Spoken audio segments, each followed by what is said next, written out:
Sachidananda Sadhguru Sainath Maharaj key జై. శ్రీ మాధవదాసు దివ్య చరిత్ర. శ్రీ మాధవదాసు గారు దక్షిణ భారతదేశమునందు తంజావూరు సమీపాన చోళరాజ్యంలోని నాటి తిరక్కరుంగడి అను గ్రామంలో జన్మించెను. చిన్ననాడే తల్లిదండ్రులు చనిపోయారు. పువ్వు పుట్టగానే వాసన తెలియనన్న సామెతగా చిన్ననాటి నుండి భక్తి వైరాగ్యములు, జ్ఞానము, చిత్త విశ్రాంతి వీరికి ఆభరణాలయ్యెను. జన్మ సంస్కారములెంత బలీయములో కదా. 12 సంవత్సరముల బిడ్డ ఇల్లు వదిలి వెళ్ళిపోతూ తన వారికి, తన స్నేహితులకు ఇలా జ్ఞానబోధ చేస్తున్నాడంటే అదంతా పూర్వజన్మ సంస్కారమే కాక మరేమిటి? తన చిన్నతనముననే తన తల్లిదండ్రులు గతించారనే చింతయే వారికి లేదు. శ్రీమన్నారాయణుడే తన తల్లి, తండ్రి, సర్వము అనే ఎరుక చెదరక మదిలో నిలిచి ఉన్న ఈ మహనీయునికి చిత్త విశ్రాంతి కాక చింతేముంటుంది? 12 సంవత్సరముల చిన్నారి యొక్క జ్ఞానధార మనందరికీ మేలుకొలిపే. వచ్చిన రాత్రులే తిరిగి వస్తున్నాయి. పొట్ట నింపుకునే పనులు పుట్టినది మొదలు చనిపో వరకు చేస్తూనే ఉన్నాము. కానీ అనుక్షణము మనం మృత్యువుచే మృంగపడుచున్నామని, మనం ఎందుకు మానవ జన్మకొచ్చామో ఆ పని చేయటం లేదని కోటీశ్వరుల దగ్గర నుంచి కడు బీదవారి వరకు అందరము మర్చిపోచున్నాము. ఇది ఎంత చిత్రమో కదా అని తన వీడుకోలు సందేశం ఇస్తున్నారు. ఈ చిన్న బిడ్డ నిజమైన భక్తుల గొప్పతనము, సత్సంగ మహిమను గూర్చి వారికి చెబుతున్నాడు. మహాభక్తుల స్నేహము దొంగలపహరించ వీలు కాని సంపదనిస్తుంది. మనలోని అషడ్వర్గాది దుష్ట గుణములను హతమారుస్తుంది. సత్సంగమున సర్వపాపములు హరించును. ఎన్నో జన్మల నుండి ఎందరో తల్లిదండ్రులు మనకు వస్తున్నారు, పోతున్నారు. అట్లే బంధుమిత్రులు కూడా రుణానుబంధముగా వచ్చిపోతున్నారు. కానీ ఆత్మజ్ఞానం ప్రసాదించు సద్గురువు మాత్రము దొరకటం లేదు. ఈ జన్మలోనైనా సద్గురు సేవ చేసి తరించాలని పోతున్నాము. పెద్దలైన మీరంతా నన్ను ఆశీర్వదించండి అని చెప్పి వారి వీడ్కోలును తీసుకుని గృహమును వదిలి వెళ్ళాడు.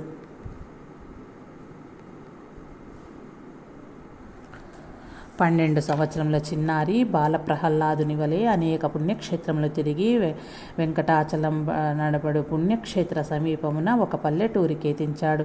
ఆ గ్రామమునందలి గ్రామ చావడిలో పరుండబోయెను. అచ్చట కొందరు మూడులు ఆ చావడిని స్త్రీ పురుష ఖేళీ విలాన స్థానము చేసుకుని కన్నుగానని వారై శ్రీ మాధవదాసును దుర్భాషలాడి అచ్చట నుండి వెళ్ళగొట్టారు. ఆ మహనీయుడు ఆ రాత్రికి మరి ఒకరి అరుగుపై పడుకొని తెల్లవారుజామున లేచి శ్రీహరిని కీర్తించుచు వెంకటాచలమునకు వెళ్ళెను. తెల్లవారి ఆ గ్రామ ప్రజలు మేల్కొని ఆ మార్గమున పోవచ్చు ఆ చావడిలో రాత్రి కేళీ విలాసమనర్చిన స్త్రీ పురుషులు ఒకరినొకరు కౌగలించుకుని ఒళ్ళు తెలియని గాఢ నిద్రలో మునిగి శిలల వలె పడి ఉన్న వారిని చూచి వారి సిగ్గుమాలిన ప్రవర్తనకు వారిపై కేకరించి ఉమ్మివేయిచు వెడలిచుండిరి. శ్రీమాధవదాసు గారు పాండురంగగిరి మొదలు హరిద్వారం వరకు అనేక పుణ్యతీర్థములను సేవించుచు హరిద్వారమును అను పుణ్యక్షేత్రము చేరెను. గురు సమాగమము. హరిద్వారంబున ఒక చోట కృష్ణాజినముపై ఆసీనుడై బ్రహ్మవర్చస్సుతో వెలిగిపోతున్న ఒక మహనీయుణ్ణి చూచి వారికి భక్తితో ప్రదక్షిణ చేసి సాష్టాంగ దండ ప్రణామములు ఆచరించెను. ఆ మహనీయుడు శ్రీ మాధవదాసు గారి యోగక్షేమములను రాకకు కారణము అడిగి తెలుసుకుని తన శిష్యునిగా స్వీకరించెను. బాబు, కోరికనెల్లా విడిచి మనసు నిలకడ చేసుకునవలేను. పరమగురుడే పరబ్రహ్మమని ఎల్లవేళలా హృదయములో మర్చిపోని ఎరుకతో బ్రతకవలేను. వేదాంత శాస్త్రములు అప్పజెప్పవచ్చు, కానీ ఆత్మానుభవం పొందిన వారు చాలా చాలా అరుదు. తన శరీరము, ధనము, సర్వము సద్గురువును కర్పించాలని చెప్పవచ్చు, కానీ లోభగుణము పోవుట చాలా అరుదు. దానము, ధర్మము, నియమనిష్టలు, శాస్త్ర శ్రవణము సర్వము మనసును నిగ్రహించు సాధనములను ఎరుగవలేను. గడ్డము పెంచటము, కాషాయంబరం ధరించటము, విభూతి ధారణ, రుద్రాక్ష ధారణ ఇవన్నీ తాను పవిత్ర జీవితానికి అంకితమయ్యాను అనే విషయమును అనుక్షణము సాధకునకు గుర్తు చేసే సాధనలు మాత్రమే. ఆశ చావక మనసును నియమించలేని సాధనలన్నీ వ్యర్థమే. 9 ద్వారముల కొంపపై ఈ మాయ శరీరము నమ్మి కోమలాంగుల పొందుకై అరలు చూచుచున్నాము. శాశ్వత ఆనందము పొందే సాధనకు దూరం అవుతున్నాము. మన పాపానికంటే ఎక్కువగా పుణ్యం ఉంటేనే కానీ ఏ సాధన చెయ్యలేము. సద్గురు సమాగమము జరగదు. జరిగినా వారు ఆదేశించే మార్గంలో జీవించగలగటం చాలా కష్టం. పూర్వజన్మ పుణ్యమే మనలను ఆచరణశీలను చేయును. పరోపకారం పుణ్యం, పరపీడనం పాపమన్నారు. ప్రతిఫలాపేక్ష లేకుండా ఇతరులలోని దైవాన్ని గుర్తిస్తూ వారికి చేసే ఉపకారమే గట్టి పుణ్యము. ఇతరులకు బాధ కలిగించేదే పాపం. పూర్వజన్మ అనగా మరొక తల్లి గర్భవాసాన జన్మించటం కాదు. పూర్వజన్మ అనగా క్రిందటి రెప్పపాటు వరకు అని అర్థం. ఆ పుణ్యమేదో ఈ క్షణంలోనే చెయ్యవచ్చును. దాని ఫలితము మరుక్షణమునకు పూర్వపుణ్యమవుతుంది. మనలోని దుర్గుణాలను గుర్తించి వాటిని పోగొట్టుకునే తీవ్ర ప్రయత్నం చేస్తూ సద్గురుని సేవిస్తే సర్వము లభిస్తుంది. ఈ విశాల విశ్వమంతా శ్రీ సద్గురుని సగుణ రూపమని నమ్మి మనము చేసే ప్రతి పని వారి సేవగా నామజపం జోడించి చేస్తుంటే తప్పక పుణ్యం పెరిగి ప్రత్యక్షంగా శ్రీ సద్గురుని సేవించే భాగ్యం కలుగుతుంది. ఈలోగా కొత్త బంధాలు తగులుకోకుండా జాగ్రత్త పడుతుండాలి. మనకు వ్యక్తుల పట్ల కానీ పనుల పట్ల కానీ వ్యామోహం ఉండరాదు. వ్యామోహం ఉన్నప్పుడు సంతోషము కానీ దుఃఖము కానీ కలుగును.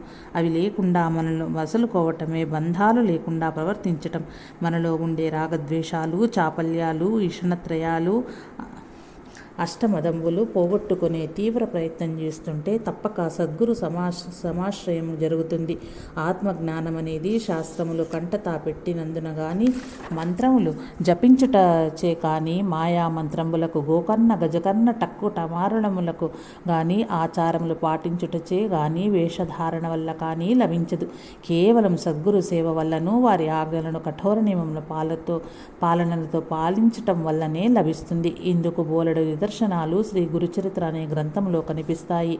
అహంకారులకు, ద్వేషమును వీడని వారికి, విద్యనపహరించు వారికి, కృతజ్ఞతాభావము లేని వారికి, కలహప్రియులకు, గర్భాంధులకు, విషయ భోగలాలసులకు, స్తంభన మోహన ఉచ్చాటనాది మంత్రములు అభ్యసించు వారికి, జగత్తుపై మోహం వీడని వారికి, బాధ కోర్వలేని సోమరులకు, వినయము భక్తి విశ్వాసములతో గురు శుశ్రూష చేయని వారికి, గురువాజ్ఞలకు ఎదురు చెప్పక ఆచరించలేని వారికి ఆత్మవిద్య ఎన్నింటికీ లభించదు అని గురువుగారు చెప్పగా శ్రీ మాధవదాసు తన మనసులో ఇట్లనుకొనెను.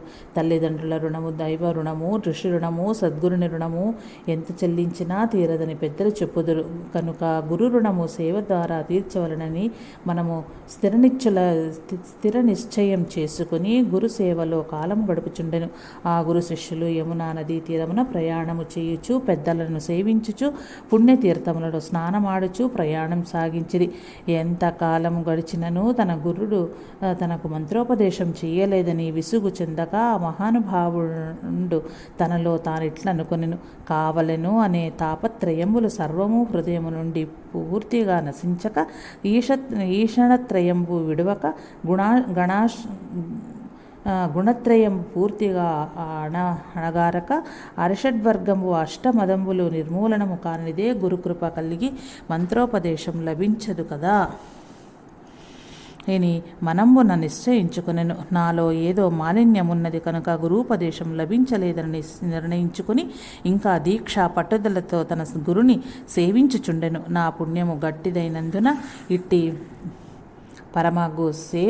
పరమగురు సేవ లభించినదని సంతోషంబుచే పొంగిపోవుచుండెను. ఇట్లు యమునా నదీ తీరమున పోవచ్చు హస్తినాపురం మార్గమును బట్టి పోవుచుండిరి. గురువుగారు వయోభారంబుచే నడవలేనప్పుడు శ్రీ మాధవదాసు గారు గురుని తన భుజముల మీద ఎత్తుకుని హరిని ధ్యానించుచు చాలా దూరము నడిచిపోవుచున్నాడు. నాయనా, నాకు దాహముగా ఉన్నది, త్రాగేందుకు నీరు తెమ్మని గురువుగారు ఒక చెట్టు నీడన విశ్రమించెను. శ్రీ మాధవదాసు గారు చెంబు తీసుకుని నీటికై వెతుకుచు అడవిలో ఎచ్చటను నీరు గానక గురువును వదిలి ఎంతో దూరము వెళ్ళి చాలా చింతించుచుండెను. ఈ అడవి మార్గములో నీరు తీసుకువెళ్ళి తిరిగి నా గురువు గారిని చేరగలనో లేదోనని దుఃఖించుచున్నాడు. నాలాంటి మూర్ఖుడైతే ఈ అడవిలో నీళ్ళెక్కడున్నాయి గురువుగారు, కాస్త ఓపిక పట్టండి, ఒక గ్రామానికి చేరి దప్పిక తీర్చుకుందురు అని చెప్పి ఉండేవాడే కానీ శ్రీ మాధవదాసు గారు గురువు గారి మాటలకు ఎదురాడని శిష్యోత్తముడు నీరు తెమ్మంటే తెచ్చి ప్రయత్నం చేస్తున్నాడు. కానీ అన్యచింతలే లేక తన ప్రయత్నము మానక గురుని ఎడబాటుకు తీవ్రంగా బాధపడుచుండెను. అలాంటి బాధా సమయములో తన గురుని కృప వలన ఆకాశమున పోవు 5 రాజహంసలను చూచి, ఓ హంసలారా, దయచేసి మహారణ్యములో నీరెచ్చట ఉన్నదో వీరైనా చెప్పండి అని అడిగిన గొప్ప విచిత్రంగా మనుష్య భాష అర్థం చేసుకుని ఆ రాజహంసలు మనుష్య భాషలోనే సమాధానము చెప్పాయి. ఓ దాసుడా, మా నీడనే రమ్ము, నీకు నీరు చూపెదము అని ఆ హంసలు భూమికి చేరువలో ఎగురుచు శ్రీ మాధవదాసునకు గొడుగువలే నీడ పట్టుచూ తీసుకువెళ్ళి ఒక చక్కని సరోవరం నందలి నిర్మల జలమును చూపెను. ఈ సన్నివేశము మాధవదాసు గారి గురువు గారు ఏర్పరిచినదే కానీ అన్యంబు కానేరదు. తన ప్రియ శిష్యుడు నీరు వెదికే ప్రయత్నము మానక ప్రాణములను తెగించి ఆ ఘోరారణ్యములో చేయు తీవ్ర ప్రయత్నమునకు సంతుష్టుడై తానే హంసల రూపమున శ్రీ మాధవదాసు గారికి కనిపించారు. దిక్కుతోచని శ్రీ మాధవదాసుతో హంసలు మనుష్య భాషలో మాట్లాడి తమ నీడను గొడుగు వలె పట్టి తీసుకువెళ్ళి సరోవరము చూపడమేమిటి? ఇదంతా కట్టుకథ అంటే మనకు పుట్టగతులు ఉండవు. ఎందుచేత ఈ గ్రంథమును చదివించుకుని భగవాన్ శ్రీ వెంకయ్య స్వామి వారు విని శరీరం వదిలారు. ఈ కథ ఎంతయూ నిజమే అనేందుకు అది ఒక్కటే మనకు సాక్ష్యము. ఇచ్చట శ్రీ మాధవదాసు గారి గొప్పతనము కనపడుచున్నది. నాలాంటి మూర్ఖుడైతే వెంటనే కడుపు నిండా నీరు త్రాగి ముఖము కడిగి గురువు గారికి నీరు తెచ్చేవాడే కానీ శ్రీ మాధవదాసు గారు చెంబుతో నీరు తీసుకుని పరుగున గురువు గారి వద్దకు వస్తున్నాడు. కానీ గురువు గారి కంటే ముందు తాను దాహం తీర్చుకోలేదు. అది ఉత్తమ శిష్యుని పద్ధతి. శ్రీ మాధవదాసు గారు నీరు తీసుకుని వస్తూ ఇంకా మార్గంబుననే ఉన్నారు. అట్టి సమయంబున వారి గురువు గారు చెట్టు నీడన పడుకుని ఉన్నారు. అప్పుడు ఒక బంగారు విమానము వారి వద్దకు వచ్చి ఆగింది. అందుండి 4 విష్ణుదూతలు దిగి గురువు గారిని సమీపించారు. ఓ భాగవోత్తమా, మేము విష్ణుదూతలము. తమరి దివ్య విమానం ఎక్కి వేగమే విష్ణులోకమునకు రావలెను. మిమ్మలను పరమపదంబునకు తీసుకుని పోవుటకు వచ్చాము అని విన్నవించిరి. తనను ఎంతకాలము నీడవలే వెన్నంటి సేవించిన తన ప్రియ శిష్యుడు లేడని ఆ గురువుగారు వగచి ఆ తిరుమంత్రమును నేలపై వ్రాసి శరీరమును విడిచెను. సూక్ష్మ శరీరముతో ఆ దివ్య విమానమునెక్కి విరాజనది చేరెను. అచ్చట 5,000 అప్సరసలు వారి సూక్ష్మ శరీరమునకు హారతులిచ్చిరి. దశవిధ వాద్యములతో స్వాగతం పలికిరి. దేవతలందరూ తగు విధముగా వారిని పూజించి సత్కరించిరి. ఆ మహనీయుడు వైకుంఠమున శ్రీ మహావిష్ణు దర్శనము చేసుకుని ఆ మహాపురుషుని పూజించి కీర్తించి ప్రయాణమాయెను. ఈ శ్రీ మహావిష్ణువుని ఆజ్ఞ మేరకు వారికి హారతులిచ్చి పచ్చల గొడుగులు పట్టి సుగంధ పరిమళములను పూసి సత్కరించిరి. శ్రీ మహావిష్ణు దేవుని వలన ఇట్టి గొప్ప సత్కారము నందిన ఆ మహామహాడెంతటి గొప్పవాడో మనకు అవగతమవుచున్నది.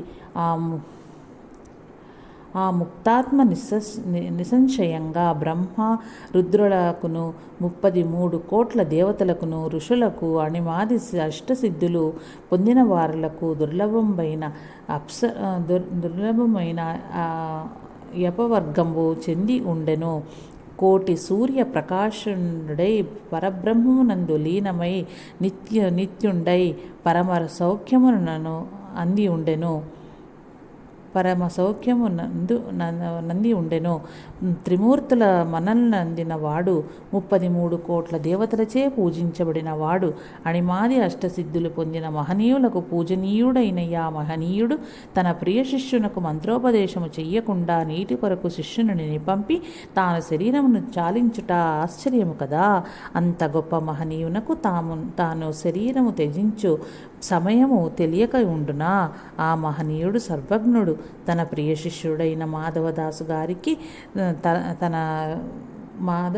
గారికి గల రుణానుబంధాలు సర్వము తెలుసు. తాను శరీరము వదులు సమయములో శ్రీ మాధవదాసు తన చెంతనున్నట్లయినా ఎడబాటు సహించలేక గుండె ఆగి చనిపోవునని కూడా తెలుసు. కనుకనే ఘోరారణ్యంబున చెట్టు నీడన కూర్చుని మాధవదాసును నీళ్లు తెమ్మనే మిష మీద దూరముగా పంపి శరీరమును వదిలారు. శ్రీ వీరబ్రహ్మేంద్ర స్వామి గారు శ్రీ సిద్ధయ్య గారిని పూలకు పంపి సమాధి నిష్ఠులైనట్లు ఉన్నది. ఉన్నది. విశ్వచైతన్యమే తానైన ఆ గురువుగారు హంసల రూపమున తన ప్రియ శిష్యునకు గొడుగు వలె నీడపట్టి మార్గమును చూపి నీటి కొలను చూపారు. అప్పుడే ఈ ఈటలసాని ఆ మార్గమున పోవునట్లు చేసి ఆ మంత్రమును తాటియాకుపై వ్రాసి చెవులకు ధరించినట్లు చేశారు. గురువు గారే పశువుల కాపిరి రూపమున శ్రీ మాధవదాసుని కనిపించి ఈ ఈటలసాని మంత్రము వ్రాసుకొని పోయినదనియు ఆమె దగ్గర సేవ చేయుచు రుణానుబంధము తీర్చి తగు సమయమున చూచి మంత్రమును అడుగుమనియు సలహా ఇచ్చారు. కనుక రుణానుబంధములెంత బలీయమైనవో వాటిని తీర్చనిదే బ్రహ్మానుభూతికై తాపత్రయపడుట ఎంత వెర్రితనమో యోచించాలి. అందుకే పూజ్య భారద్వాజ మాస్టర్ గారు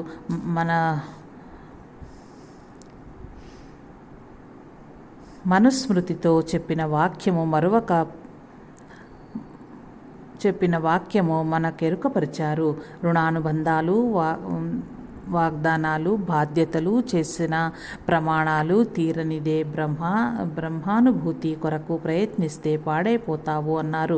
ఆచార్య శ్రీ భరద్వాజ మాస్టర్ గారు చెప్పే సలహా ఏమిటంటే, పాత రుణానుబంధాలను వగేరా బావాకు వదలండి. వారు వాటిని స్వప్నాలలో అనుభవింపచేస్తారా, కొద్దిపాటి అనుభవం ద్వారా క్షాళనం చేస్తారా, లేక తమ తపశ్శక్తితో నిర్మూలిస్తారా, లేక మరొక జన్మకు మార్చుతారా అనేది వారికి సంబంధించిన విషయము. ప్రస్తుతం మీకు కొత్త బంధాలు తగులుకోకుండా చూచుకోండి అంటారు. బంధాలు తగులుకున్నట్లు మనమే తెలుసుకోవచ్చు. అయ్యో ఇలా అయిందే అని హృదయంలో దుఃఖపడరాదు. అదే రుణానుబంధం సృష్టించుకున్నామా లేదా అనే దానికి గుర్తు. ఈటలసాని మంత్రమును వ్రాసుకొని పోవుట.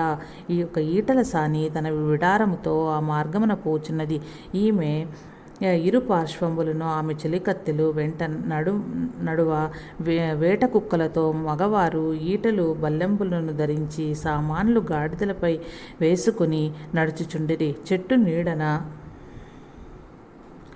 పరుండి ఉన్న గురువు గారిని చూచి ఈటలసాని అచ్చట నిలిచెను. గురువుగారు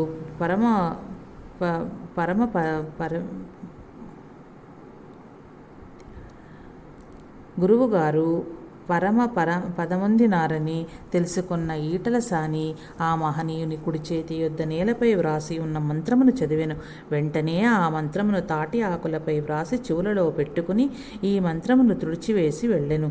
ఈటలసాని వెళ్ళిన కొంతసేపటికి శ్రీ మాధవదాసు గారు నీరు తీసుకుని తన గురువు గారి వద్దకు వచ్చెను. ముకుళిత హస్తుండై, ఓ గురురాయ, మీ ఆజ్ఞ మేరకు నీటి కొరకు అడవి అంతయూ తిరిగి తిని, కానీ నీరు దొరకక దిగులు చెంది ఉంటిని. అట్టి సమయమున ఆకాశమున పోవున 5 హంసలను చూచి నీరు దొరుకు స్థలమును చూపమని ప్రార్థించి తిని, మీ దయ వలన ఆ హంసలు తమ నీడను నాకు గొడుగు వలె పట్టి నన్ను నీటి దగ్గరకు తీసుకువెళ్ళిరని తమ కొరకు నీరు తెచ్చాను. దయచేసి లేచే దాహం తీర్చుకోండి ప్రభు అని అనేక సార్లు విన్నవించసాగెను. కానీ కదలక మెదలక ఉన్న తన గురుని ముఖముపై నున్న ముసుగును తీసి గురుని శరీరము చేతితో తాకి చూచెను. తన ప్రియాతి ప్రియమైన గురువు పరమపదించారని ఎరిగి కొండ విరిగినట్లు భూమిపై కొరిగి ఘోరముగా దుఃఖించసాగెను. ఇట్లు దుఃఖించుచు భూమిపైనున్న గురుతులను చూచి ఇట్లనుకొనెను, నా ప్రియతమ గురువు గారు నాపై కరుణచే తిరుమంత్రమును భూమిపై వ్రాశారు. ఈ మార్గమున పోవున వారెవ్వరో దానిని తుడిచివేశారు.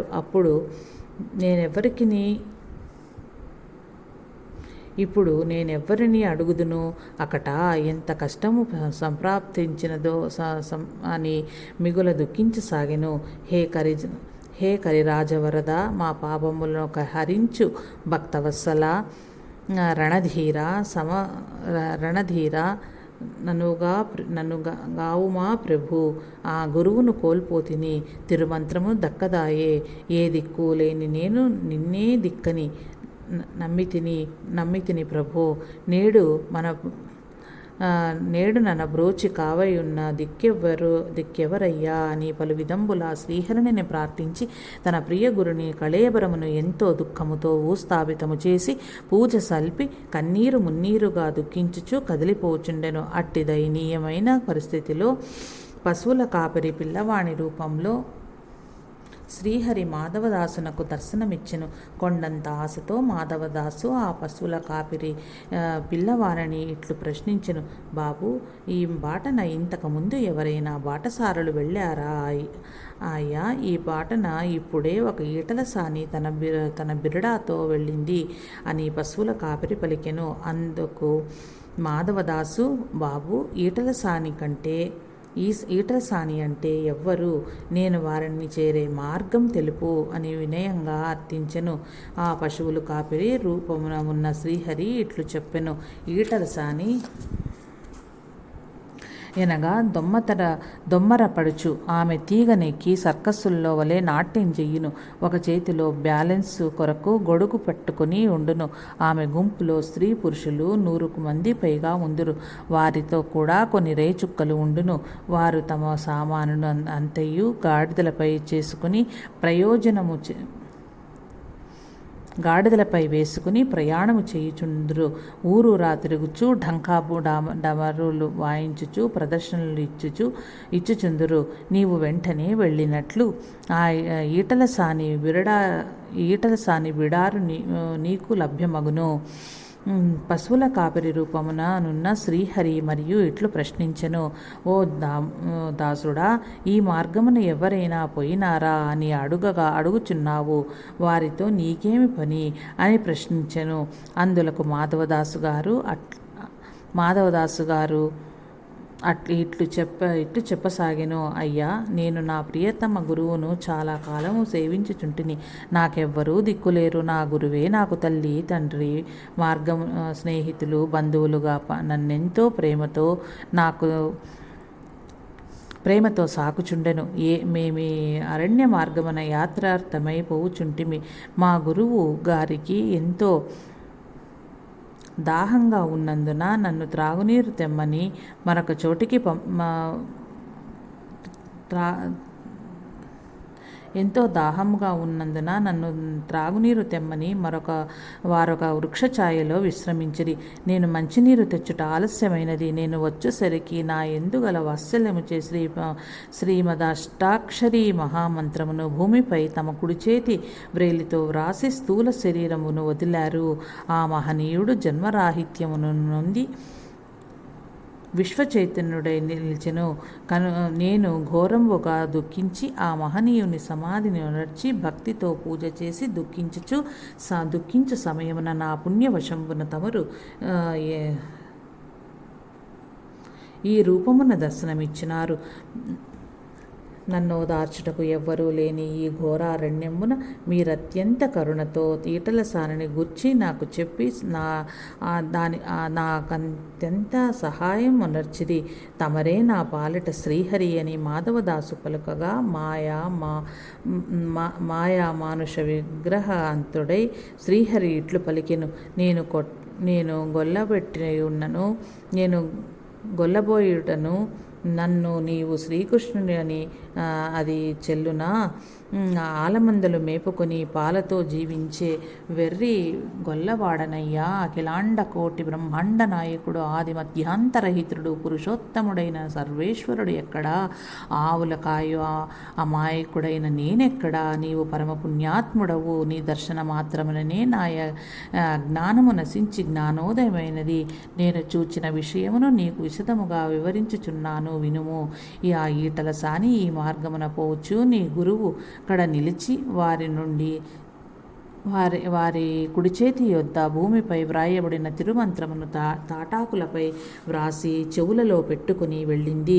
నీవు ఆమె కడ సేవకుడవై బానిస పనులు చేయిచు సమయమును చూచి ఆమె దగ్గర ఆ మంత్రరాజమును పొందుము అని చెప్పి ఆ గొల్ల పిల్లవాడు అంతర్ధానమయ్యెను. పరమ గోప్యంబైన తిరుమంత్రము ఈటల సానికి దొరికెను. నేను నా ప్రియతమ గురువును కోల్పోతిని ఇక నాకు దిక్కెవ్వరు దైవమా అని పరిపరి విధముల చింతించుచు ఆ అరణ్య మార్గమున మాధవదాసున అన్న పానీయంబులు లేక పోసాగెను. ఈ విధముగా కొంత దూరం పోయిన పిదప ఒక గ్రామ పొలిమేరలో ఈటల సాని గుడిసెలను చూచెను. అన్న పానీయాలు లేక బడలికతో 2 దినములు ఆ గుడారముల సమీపమున కూర్చుని ఉండెను. అట్టి కష్ట పరిస్థితిలో దైవకృప వలన ఈటల సాని మాధవదాసు గారిని తన దగ్గరకు పిలిపించుకుని పిచ్చివాని వలె అతి దయనీయంగానున్న ఆ దాసుని యొక్క వృత్తాంతమును అడిగెను. ఈటల సాని, బాబు, మీదే గ్రామము? ఈ అరణ్య మార్గమున ఏల చూచుచున్నావు? మాధవదాసు, అమ్మా, నేనొక అనాథుడను, నాకొక గ్రామమని లేదు. ప్రేమ పాత్రుడనైన నా గురువు పరమపదించారు కనుక అన్ని గ్రామములు తిరుగుచున్నాను. ఈటల సాని, అట్లయినా నీవు అన్న పానీయములకు ఇక్కట్లు పడవేలా? నీవు మా గాడిదలను గాయచు మా వద్ద ఉండినచో నీరు అన్న వస్త్రములు ఇచ్చెదను. నీవు మాతోటి అన్ని గ్రామములు తిరగవచ్చును. మాధవదాసు, అమ్మా, నేను ఒకరి అన్నము తినరాదు. నేనే వండుకొని నా గురుదేవులకు నివేదన చేసి భుజించవలెను కనుక దయతో అంత సంభావన ఇప్పించిన మీ దగ్గరే ఉండగలను. అందులకు ఈటల సాని అంగీకరించినందున మాధవదాసు ఈటల సాని గాడిదలను మేపు పనిలో చేరి గాడిదలను కాయచుండెను. పరమపురుష, పరంధామ, శరణాగత రక్షక, తిరుమంత్రము దొరికే మార్గము తెలుపు తండ్రి. గాడిదలను గాచినను సంతోషమే. తిరుమంత్రము దొరికే మార్గము తెలుపుచు తండ్రి. వ్రతము చెడినను ఫలితము దక్కెనను సామెతగా మంత్రము దొరికినట్లయిన పరమపదము కరతలామకము కదా. ఈ ఈటల సాని యొద్ద సేవ చేసినను సంతోషమే కాని మంత్రరాజము లభించే మార్గమును నడుపుమో దేవా అని శ్రీహరిని తలుచుచు గార్ధాబములను దోలుకొని ఒక మునిపల్లె సమీపమునకు పోయెను. అచ్చటనున్న కొందరు మూఢులు మాధవదాసును సమీపించి, నీ పేరేమి, నీ దేవూరు, మీ కులగోత్రాలు తెలుపుమని అడిగిరి. అయ్యలారా, నేను హరిదాసుడను, నా పేరు మాధవదాసు అని చెప్పెను. నీకు కుల గోత్రములు లేవా అని గేలి చేయుచు, వీడు కులము చెప్పటం లేదు కనుక శిక్షించాలని కొందరనిది. ఆ మూఢులంతా సమావేశమై మరొకసారి అడిగి చూతమోనని మరలా మహాభక్తుని కులగోత్రములను లేవి అని అడిగిరి. మీరెవరో చెప్పమని మాధవదాసుని అడిగెను. అందులక దుర్మార్గులు, నీవు మా కులగోత్రములను అడుగు అంతటి వాడువా అని కోపించి మాధవదాసుని ఒక చెట్టుకు గట్టిగా బంధించిరి. ఆ మూర్ఖులకు హిత వచనములు తెల్పనించి మాధవదాసు వారికిట్లు తత్వోపదేశము చేసెను. అయ్యలారా, ధనధాన్యములు, భార్య, బిడ్డలు గొప్పవా అనుకున్నారా? కులమే గొప్పదని భావించుచున్నారా? ఇది ఎంతయో మాయ యొక్క ప్రభావమే. ప్రతినిత్యము భగవంతుని స్మరించండి, పరమాత్మని కనుగొని చరితార్థులవ్వండి. అయ్యలారా, ముందు ముందు వయసుతో వృద్ధాప్యము బాధలెన్నీ ఉన్నాయో మీ చుట్టుప్రక్కల పరిశీలించి తెలుసుకోండి. ఇతరులను ఎగతాళి చేసిన భగవంతుడు మెచ్చడు. భూమిపై గొప్ప కులము వారమని విర్రవీగుడు. భగవద్భక్తి గల వారిదొక్కటే గొప్ప కులము. తక్కిన వారంతా కులహీనులే. తల్లిదండ్రుల కంటే దేహ బంధువులెవ్వరూ లేరు. తప్పుడు సాక్ష్యము చెప్పిన వారిని, ధర్మము తప్పి నడిచిన వారిని యమదూతల నిప్పులలో నడిపిస్తారు. పరుల ధనము ఆశించిన వారిని, పెద్దల నిందించిన వారిని యమదూతలు సమ్మెటలతో కొట్టి బాధిస్తారు. ధర్మము వీడి కర్మము సంపాదించిన ఎడల భగవంతునికి దూరమవుతాము. సంసారములో ఉండి కూడా తనలో సంసారము లేకుండా జీవించే నరులే పెద్దలు. అంతటికీ అనర్థహేతువు ఆశ మాత్రమే. ఏ జీవి ఏమి అనుభవించాలో ముందే నిర్ణయించబడి భూమిపై జన్మిస్తుంది. అవి తప్పక అనుభవించి తీరుతారు. అత్యాశచే ఎక్కువగా అధర్మంగా సంపాదించినా అదంతా బ్యాంకులోనూ చిరాస్తిగాను ఉంటుందే కానీ ఆ జీవికి అనుభవించ వీలు కాదు. ధర్మంగా జీవించి సద్గురు కృప పొందటం మన కర్తవ్యమని బోధించెను. అంతలో మాధవదాసు గారిని చెట్టునకు కట్టివేసిన మూర్ఖులకు కన్నులు కానరాక తమ దుస్థితికి మిక్కిలి చింతించి ఆ మహనీయుని కట్టివేసిన ఫలితంగా తనకు అంధత్వము ప్రాప్తించినదని గుర్తించి మాధవదాసును బంధవిముక్తుని చేసి పాదాక్రాంతులై క్షమాపణ వేడుకొనగా వారి అంధత్వము పోయినందున తమ తమ గృహమునకేగిరి మహనీయుడైన శ్రీ మాధవదాసు వంట చేయుట. మాధవదాసు మధ్యాహ్న సమయమున గాడిదలను ఒక చెట్టు క్రింద నిలిపి ఈటల సాని ఇచ్చిన బియ్యం ఒక ఆకు దొన్నెలో పోసి తెచ్చాడు. ఆ ఈటల సాని వండుకునేందుకు పాత్రలేమీ ఇవ్వలేదు కనుక ఆ బియ్యమును ఆకు దొన్నెలోనే కడిగి తగినన్ని నీళ్లు పోసి రాళ్లతో ఏర్పరిచిన పొయ్యి మీద పెట్టాడు. ఆ పొయ్యి చుట్టూ 3 కర్రలు నాటి తన ఉత్తరీయాన్ని పొయ్యికి చాటుగా పెట్టాడు. చిరుగులతోనూ పుల్లలతోనూ పొయ్యి మంట చేసి చిరుగులతోనూ పుల్లలతోనూ పొయ్యి మంట వేసి అన్నము ఉడికించి దానికి చింతపండు మిరపకాయ ఉప్పుతో కలిపిన పచ్చడి చేర్చి తన ప్రియతమ గురువుగారికి హృదయపూర్వకంగా అర్పణ చేసి భూతబలి గావించి మిగిలిన భోజనం ఆరగించాడు. ఇక్కడ మనకు శ్రీ మాధవదాసు గారి గొప్పతనం ఎంతటితో స్పష్టంగా కనిపిస్తున్నది. ఆకుదొన్నెలో నీరు బియ్యము పొయ్యి మీద పెడితే అసలు నిలిచేందుకే వీలు లేదే. ఇంకా పొయ్యిలో వంట చేసి ఆ ఆకుదొన్నెలోని బియ్యం ఉడికించాడు. ఇది సామాన్య మానవులకు సాధ్యమేనా? ఆకుదొన్నె కాలిపోయి బియ్యమన్నీ పోయి పాలవ్వాలి. కానీ అలా కాకుండా ఆ ఆకుదొన్నె ఒక పాత్రగా వారికి సహకరించింది. ఇంత జరిగినా అది ఒక గొప్ప మహిమగా తాను తలచటం లేదు. అంతయు తన గురు మహిమ అని తలంచి వారికి నివేదించుచున్నారు. అడవిలో హంసలు మాట్లాడటం, తమ నీడన వారికి గొడుగు వలె పట్టటం, నీరు చూపించటం ఎంత విచిత్రమో! ఈ అన్నం వండటం కూడా అలాంటిదే. సద్గుణములు సహజ సిద్ధములు కావడం అంటే ఎలా ఉంటుందో శ్రీ మాధవదాసు గారి దగ్గరే చూస్తాము. సహజ సిద్ధం కావడం అంటే ఎలా ఉంటుందో శ్రీ మాధవదాసు గారి దగ్గరే చూస్తాము. ఎన్నో జన్మల పుణ్యఫలమో గాని గురువుని నమ్మి సర్వస్వ శరణాగతి చేశారు. సర్వస్వ శరణాగతి చేశాక ఇక ఎప్పుడైనా కానీ గురువు గారి మాటకు ఎదురు చెప్పి కానీ ఎదురు ప్రశ్నించి కానీ ఎరుగరు. గురువుగారు సర్వజ్ఞులు, సర్వవ్యాపకులు, సర్వసమర్థులు అని మనకు నిదర్శనాలు లభించే వరకు వారిని క్షుణ్ణంగా పరీక్షించుకోవచ్చు. శ్రీ వివేకానందుడు శ్రీ రామకృష్ణ పరమహంస తొడపై నిప్పు కణిక పెట్టి పరీక్షించినట్లు, వారి పాన్పు క్రింద రూపాయి బిళ్ళ పెట్టి పరీక్షించినట్లు పరీక్షించవచ్చు. కానీ సర్వస్వ శరణాగతి చేశాక ఇక గురువు గారి మాటకు ఎదురు ప్రశ్న చేయటం ఉండకూడదు అనేది పెద్దల అభిమతము. ఈ సూత్రాన్ని తూచా తప్పక పాటించారు కనుకనే శ్రీ మాధవదాసు గారు రుణానుబంధం తీర్చుకుని తిరుమంత్రాన్ని పొంది కృతార్థుడయ్యాడు. మనం కూడా కృతార్థులం కావాలంటే ఈ సూత్రాన్ని శ్రీ రోసిరెడ్డి, పోలిరెడ్డి, వక్కెమ్మ, తులసమ్మల వలె చక్కగా ఆచరించి కృతార్థులు కమ్మని తెలపడమే. ఈ కథను సంపూర్ణంగా విని శ్రీ వెంకయ్య స్వామి వారు శరీరం వదలటంలోని అంతరార్థము. ఈ విధంగా శ్రీ మాధవదాసు గారు అతి ధైర్యంతో అనన్యమైన సద్గురు భక్తితో ఈటల సాని గాడిదలను మేపుచుండెను. ఆ ఈటల సాని తన బృందముతో అచ్చటచ్చట తిరుగుచూ సక్రమంగా ఇంద్ర ప్రశస్తపురమునకు చేరెను. ఆ ఇంద్ర ప్రశస్తపురమున ఈటల సానియు ఆమె పరివారము ధర్మరాజు గారు చేయు రాజసూయ యాగం యొద్ద జరుగు అన్న సత్రములో పంచభక్ష పరమాన్నములు భుజించి వచ్చారు. శ్రీ మాధవదాసు గారు మధ్యాహ్నం 2 గంటల ప్రాంతంలో ఖరములను మేపుకుని అన్నానికి వచ్చారు. అప్పుడు ఆ ఈటల సాని, ఓ దాసుడా, ఈ గ్రామంలో ధర్మరాజు గారు రాజసూయ యాగము 1 నెల నుండి చేస్తూ ప్రతినిత్యము 1,000 బ్రాహ్మణులకు అన్న సంతర్పణ చేస్తున్నారు. నీ వచ్చుటికి వెళ్ళి భుజించమని చెప్పింది. అది విని శ్రీ మాధవదాసు గారు, అమ్మా, నేను ఇతరులు వండిన ఆహారం తినను, గంజేనను స్వహస్త పాకమే మా గురువు గారికి నివేదించి నా ప్రసాదమును తినవలేను. ఇది నా గురువాజ్ఞ కనుక నేనచ్చటికి వెళ్ళి సంభావన నిమ్మని అడిగిదను అని రాజసూయ యాగము జరిగే చోటుకు వెళ్ళాడు. ఇక్కడ మనకు శ్రీ మాధవదాసు గారికి గురువాజ్ఞపై గల సంపూర్ణ విశ్వాసము, శ్రద్ధ, భక్తులెంత గొప్పవో తెలుస్తున్నది. వారు ఈటల సాని దగ్గరకొచ్చే సమయానికే మధ్యాహ్నం 2 గంటలకు పైబడింది.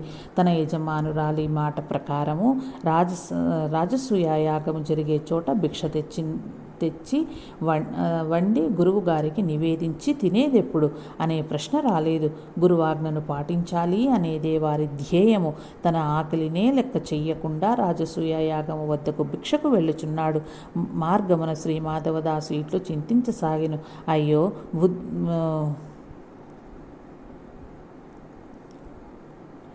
బుద్ధి భూములేలుదమన వ్రాత గాడ్దల గాయమమును అనే సామెతగా ఉన్నది నా బ్రతుకు.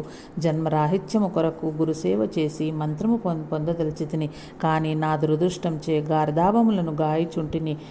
ఆ భగవంతుడు ఈ సామెత నా కొరకే కల్పించునుగాను. సద్గురుడు విధివ్రాత తప్పించునని అనేక మంది పెద్దలు చెప్పుదురు కదా. మరి నాకీ గాడిదల మేపు ఉద్యోగం ఎలా ప్రాప్తించినది? అయ్యో, నేనెంత పాపిని! పెద్దల వాక్యమెన్నడూ అబద్ధం కాదు. అందున సద్గురుల మాట ఎట్టి పరిస్థితులలోనూ వ్యర్థం కాదు అని పరిపరి విధములుగా తలపోయిచూ పోచున్నాడు. సద్గురు అనగా అంతటా తానై నిండి ఉన్న పరబ్రహ్మమే. ఈ సద్గురువులు తన భక్తుల కర్మలు క్షాళన చేయుట 4 విధములుగా ఉంటుంది. ఇప్పటి కర్మను భవిష్యత్తులో ఈ జన్మములోనే మరొక రోజునకు మార్చవచ్చు, లేక మరొక జన్మకే మార్చవచ్చు. కొండంత కర్మను ఘోరంతగా అనుభవింపజేసి ఆ కర్మ నుండి విముక్తి చేయవచ్చును. తన యోగశక్తితో పూర్తిగా దహించవచ్చును. కర్మ ఫలితాన్ని స్వప్నావస్థలో అనుభవింపచేసి ఆ కర్మ నుండి విముక్తులు చేయవచ్చును. పై 4 మార్గంలో ఏ మార్గం అవలంబిస్తారనేది మన కర్మల స్వభావాన్ని బట్టి ఉంటుంది. ఉదాహరణకు, ఒకడు గ్రామమంతా అప్పులు చేసి ఆ గ్రామం నుండి తప్పించుకుని వెళ్ళిపోతున్నాడు. ఆ గ్రామస్తులు అతన్ని కట్టేసి కొట్టబోతున్నాడు. అప్పుడు అతన్ని అన్న వచ్చి, అయ్యలారా, వాణ్ణి కొట్టబోకండి, వాడి బాకీ డబ్బు అంతా నేను కడతాను కానీ కట్టేశాడు. అతన్ని కొట్టకుండా వదిలేస్తారు. మరి వాడే ఒకరిని ఒంటరిగా పట్టుకుని బాగా కొట్టాడు. దెబ్బలు తిన్నవాడు తన స్నేహితులతో చెప్పి ఆ కొట్టిన వాణ్ణి కట్టేసి కొట్టబోతుంటే వాని అన్న వచ్చి, అయ్యలారా, వాణ్ణి కొట్టవద్దు, నన్ను కొట్టండి అంటే వాళ్ళు ఒప్పుకుంటారా? వాడు కొట్టాడు కనుకనే వాడినే కొట్టాలి. నిన్నెందుకు కొడతాము? మనం చేసే కర్మలు కూడా ఇలాగే గురువు గారి ద్వారా క్షాళన చేయబడటమో మరొక కాలానికి మార్చటమో, కొండంతను ఘోరంతగా అనుభవింప చేయటమో, స్వప్నంలో అనుభవింప చేయటమో అనేది సద్గురులకే తెలిసి ఉంటుంది. కనుక కోరిన వెంటనే సద్గురువులు కృప చూపలేదని అలిగితే నష్టపోయేది మనమే. ఆ కాలంలోనే అచ్చటికి పోచున్నాను. అకాలంలోనే అచ్చటికి పోచున్నాను. అచ్చట నా మొర ఆలకించి సంభావన ఇచ్చే దాతలున్నారో లేదో, ఉండినా కూడా నన్ను నా వేషము చూచి పరిహసింతురో ఏమో అని మనమున చింతించుచు మాధవదాసు ఆకలి పొట్టతో అలసిపోయి అన్న సంతర్పణ జరుగు ప్రదేశమునకు చేరాడు. అచ్చట ఉన్న ద్వారపాలకులతో, అయ్యలారా, నేను ఆకలిచే చాలా అలసిపోయాను. ఇక్కడ ధర్మరాజు గారు అన్న సంతర్పణ చేయుచున్నారని విని వచ్చాను. నేనొక హరిదాసుడను, అన్నార్థినై ద్వారము కడ ఉన్నానని దయచేసి దాతలకు తెలపండి అని విన్నవించాడు. ద్వారపాలకులు ఈ విషయము అంతఃపురమున ఉన్న విదురునకు ఎరిగించి వెంటనే విదురుడు శ్రీ మాధవదాసు కడకే తెంచి, అయ్యా, మీ ఏ ఊరు? ఈ దేశమునకేల వచ్చితిరి? మీ దేహము చాలా బడలికతో ఉన్నది, కారణమేమి అని ప్రశ్నించును. ప్రభు, నేనెక్కడ ఉంటే అదే నా రాజ్యము, ఉపదేశమే నా దేశము, అనుకూలమే నా కులము, భగవంతుని మతమే నా మతము, మిత్రత్వమే నా గోత్రము. నా సద్గురువులు వారికి సేవలు చేస్తూ దేశమంతా తిరిగాను. ఆ మహనీయుడు సమాధి చెందుటచే దిక్కులేని వాడై గురుని ఆరాధించుటయే దిక్కని ఎంచి నాకు దొరికిన ఆహారము నా గురుదేవునకు నివేదన గావించి ఆ ప్రసాదమును స్వీకరించి క్షుద్బాధ తీర్చుకొనుచు అక్కడక్కడ తిరుగుచున్నాను. అక్కడక్కడ తిరుగుచు ఇచ్చట కరుదెంచాను. కనుక నాకు సంభావన ఇప్పించిన నా గురుదేవునకు నివేదన గావించి ప్రసాదమును తీసుకుంటాను. త్వరగా దయచేసి నాకు సంభావన ఇప్పించండి ప్రభు అని వేడుకున్నాడు. మహానీతి కోవిదుడైన విదురుడు వెంటనే సంభావన తెప్పించి శ్రీ మాధవదాసు గారికి ఇచ్చి పంపారు. క్షుద్బాధతో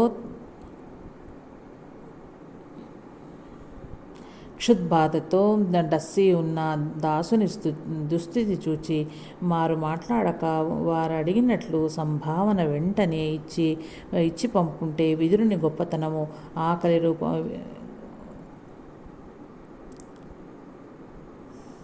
వారు అడిగినట్లు సంభావన వెంటనే ఇచ్చి పంపుటే విదురుని గొప్పతనము, ఆకలి రూపంలో అందరిలోనున్న నన్ను గుర్తించు అన్న భగవద్గీత వాక్యార్థము చక్కగా ఎరిగినవాడు కనుక వెంటనే ఒక్క మాట కూడా మాట్లాడక సంభావననిచ్చి సత్కరించాడు.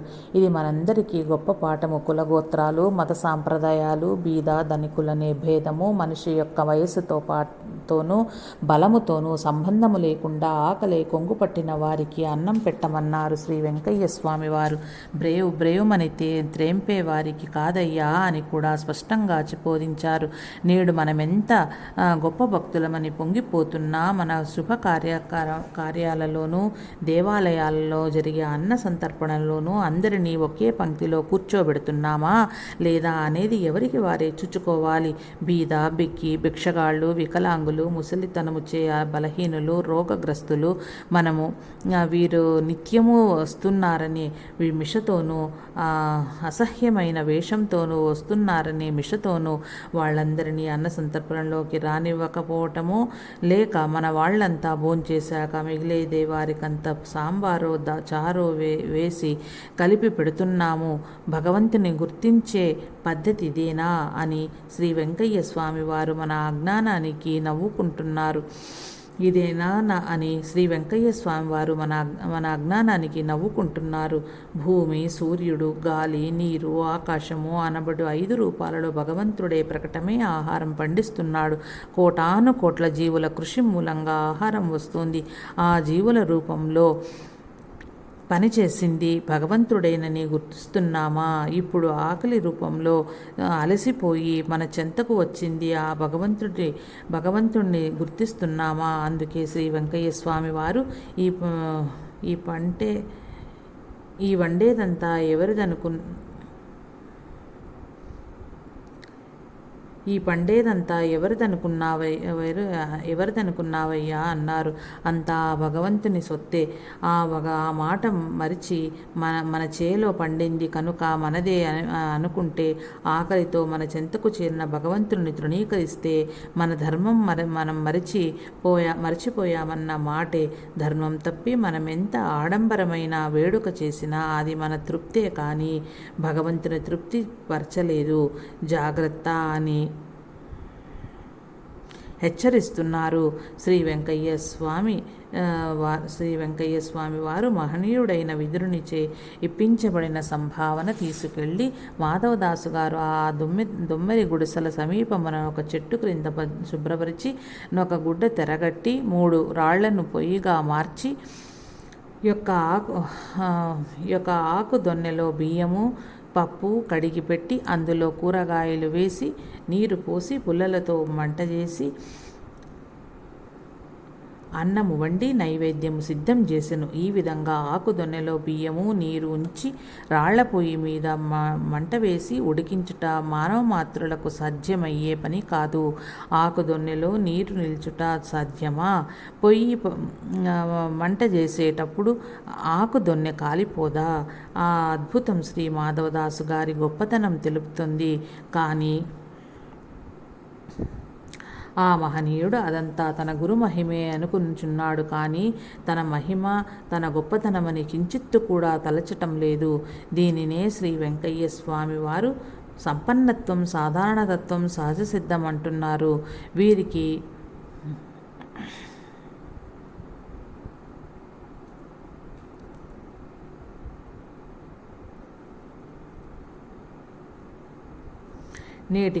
నేటి నకిలీ గురువుల సామర్థ్యము చూచి భ్రమించే మనకిది ఒక గొప్ప నిదర్శనము. శ్రీ మాధవదాసు గారు గుడ్డతెర అడ్డం కట్టి తాను వంట చేసే పద్ధతి ఎవ్వరూ ఇతరులు చూడకుండా జాగ్రత్త పడుచున్నారు. నేటి నకిలీ గురువులైతే ఈ వంట చేయటం గొప్ప ప్రదర్శనంగా తన భక్తులకు చూపించేవారు. శ్రీ రాకాడి బాబా గారు శ్రీ పూర్ణానంద స్వామి వారికి అన్నం పెట్టవలసి వస్తే పొగలు కక్కి ఆ అన్నాన్ని అక్కడున్న బండల చాటు నుండి తీస్తారు. కానీ ఆ విషయం శ్రీ పూర్ణానంద స్వామి వారికి కూడా తెలియనివ్వరు. శ్రీ సాయినాథుడు తనకు ఆ రోజు వచ్చిన దక్షిణ 20 రూపాయలే అయినా ఆ రోజు సుమారు 500 రూపాయల కంటే ఎక్కువ ధర్మం చేసేవారు. ప్రతి దఫా తన జేబు నుండి తీసి ఇచ్చేవారే కానీ తన చేతిలో నోట్లను సృష్టించి చూపలేదు. కరచాలనంతో వస్తువులు సృష్టించటం చాలా హీనమైన పని అని, అలాంటి మహిమలు చేసే వారిని నమ్మరాదని పెద్దల వాక్యము. గుడ్డతెర అడ్డంగట్టి తన గురువు గారు తనకు అనుగ్రహించిన మహిమను శ్రీ మాధవదాసు గారు ఎంత చక్కగా మన కంట్లో పడకుండా దాచేస్తున్నారో చూడండి. ఇలాంటి విషయాల ద్వారా నకిలీ గురువులను గుర్తించమంటున్నారు శ్రీ స్వామివారు. ఆ విధంగా తయారు చేసిన భోజనాన్ని హృదయపూర్వకంగా తన గురువు గారికి నివేదించి భక్తునికి మదిలోనే భగవంతునికి మదిలోనే కృతజ్ఞతతో నమస్కృతులను అర్పించి మొదటి ముద్దను నోటబెట్టుకునెను. ఆ ఇంద్ర ప్రశస్తపురమున రాజసూయాయాగము చేయు చోట ధర్మరాజు గారు సహస్ర నాలుకలు లేని గంటలు కట్టినాడు. యాగము మొదలుపెట్టిన నాటి నుండి సహస్ర బ్రాహ్యానంబులు భుజించినప్పుడు ఒక్క నాలుక లేని గంటలు టంగుమని మ్రోగుచుండెను. కానీ ఈరోజు నిమిషంపున భూమాకాశములు దద్దరిల్లా గంటలన్నీయు మ్రోగసాగెను. వెంటనే ధర్మరాజు సభకేసి భీమార్జున నకుల సహదేవులు, భీష్మ, ద్రోణ, కృప, అశ్వత్థామ, కర్ణ వికర్ణాది సర్వులను ఉద్దేశించి ఆశ్చర్యంతో, ఓ మహానుభావులారా, ఈ గంటల శబ్దము విన్నారు కదా. సహస్రాస్త్ర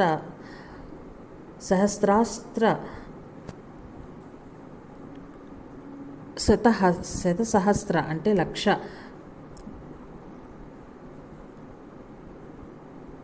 బ్రాహ్మణ్యంబు భుజించగా ఒక్క నాలుకలేని గంట ఠంగుమని మ్రోగెడిది.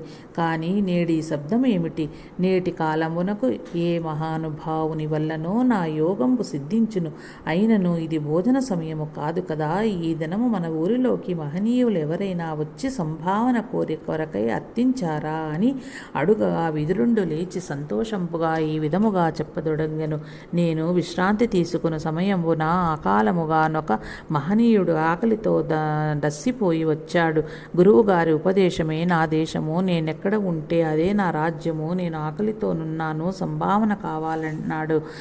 నేను అన్నమే పెడతాను, తినమంటే నేనలా తినకూడదు. నాకు గురువాజ్ఞ మేరకు నేను స్వయం పాకం చేసుకుని గురువుకు నివేదన కల్పించి వారి ప్రసాదముగా స్వీకరించాలి. కనుక సంభావన ఇప్పించమని అడిగారు. నేను సంభావన ఇప్పించాను.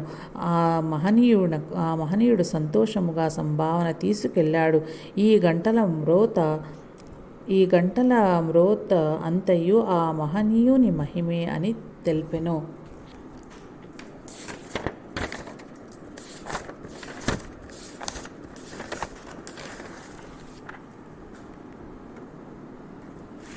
అప్పుడు ధర్మరాజు గారు కొందరు భటులను పిలిచి ఈ పట్టణం నందు అన్ని దిశల యందును శోధించి నేను హరిదాసుడనని చెప్పిన వారిని చూచి అతడేమి చెయ్యుచున్నాడో చూచి వచ్చి నాకు చెప్పవలెను. వేగిరమే వెళ్ళి వెతకండి అని పంపెను. ఆ భటులు నలుమూలలు వెతుకుచు చివరకు పట్టణము చివర 9 గుడిసెల సమీపమున గుడ్డతెర అడ్డముగా గట్టి ఏమో చేయుచున్న ఒకరిని చూచి ఆ దొమ్మరి పడుచులను ప్రశ్నించారు. మీరెవరు? ఏ దేశము? ఏ చెట్టు క్రింద తెరచాటున ఏమో చేయుచున్న వాడెవడు? ఏమి చేయుచున్నాడని ప్రశ్నించిరి. అయ్యా, మాది నేపాళ రాష్ట్రము. దేశము తిరిగే ఈటల వారము. తీగపై నాట్యము చేయుట మా వృత్తి. ఆ చెట్టు క్రింద తెరచాటునున్న వారు మా గాడిదల మేపు దాసుడు. ఈరోజు అకాలముగా రాజుగారి అన్నసత్రంలో సంభావన తెచ్చుకొని స్వయం పాకము చేసుకుని గురువునకు నివేదన చేసి ఆ తెరచాటున భోంచేయుచున్నాడు. అతడు ఎప్పుడూ శ్రీహరి సంకీర్తనలలో మునిగి ఉండుటే తప్ప మాతో కలిసి మాట్లాడడు. ఆ చెట్టు క్రిందనే పడుకుంటాడు అని చెప్పాడు. అంతటా ఆ భటులు దగ్గరకు వెళ్ళి మాధవదాసుని గారిని ఇచ్చట నీవేమి చేయుచున్నావని అడుగగా నేను భోజనం చేయుచున్నానని చెప్పగానే ఆ రాజభటులు వేగముగా వెళ్ళి ధర్మరాజునికి విషయం తెలిపిరి. ఓ మహానుభావ,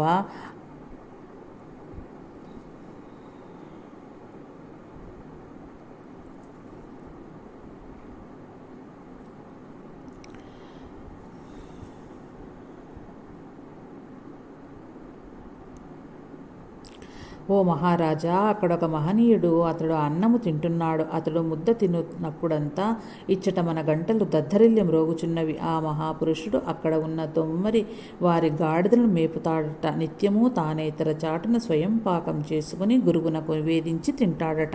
సదా హరికీర్తన చేయుచు ఆ చెట్టు క్రిందనే విశ్రమిస్తాడట. ఆ దొమ్మి వారిలో ఎక్కువగా మాట్లాడట. వారి యొద్ద 3 నెలల నుండి గాడిదలను మేపుచున్నాడట అని ఎరింగించిరి. అది విని ధర్మరాజు, అనేక దినముల నుండి మనము బ్రాహ్మణులకు అన్నదానము చేయుచున్నాము. కొన్ని నాలుకలు లేని గంటలైనా ఈ విధంగా మ్రోగలేదు. ఈనాడు ఈ విధముగా భూమి వృద్ధలగున్నట్లు నాలుక లేచి గంటలు మ్రోగుచున్నవంటే అది ఆ మహనీయుడు భోంచేయుట వల్లనే అని తెలియచున్నది. వెంటనే బంగారు పల్లకిలో ఆ మహానుభావుని సగౌరవముగా ఇచ్చుటకు తీసుకురండి అని ఆజ్ఞాపించెను. వెంటనే సకల నకుల సహదేవులు, విదురుడు మొదలైన వారంతా బంగారు పల్లకిని పచ్చల తోరణములతోనూ ముత్యాల హారములతోనూ వివిధ రకముల పుష్పమాలికలతోనూ అలంకరించి వింత వాద్యనాదములతో తీసుకువెళ్ళి మాధవదాసు గారికి సమీపముననున్న చూత వృక్షము కింద దించిరి. ఈ వింతను చూచుటకు అక్కడ ఉన్న దొమ్మరి స్త్రీ పురుషులే కాక అనేక మంది గ్రామస్తులు కూడా కూడిరి. వీరు ఎవ్వరో వివాహమోత్సవం చేసుకున్న విడలుచు ఇచ్చట విడది దిగినార కాబోలు.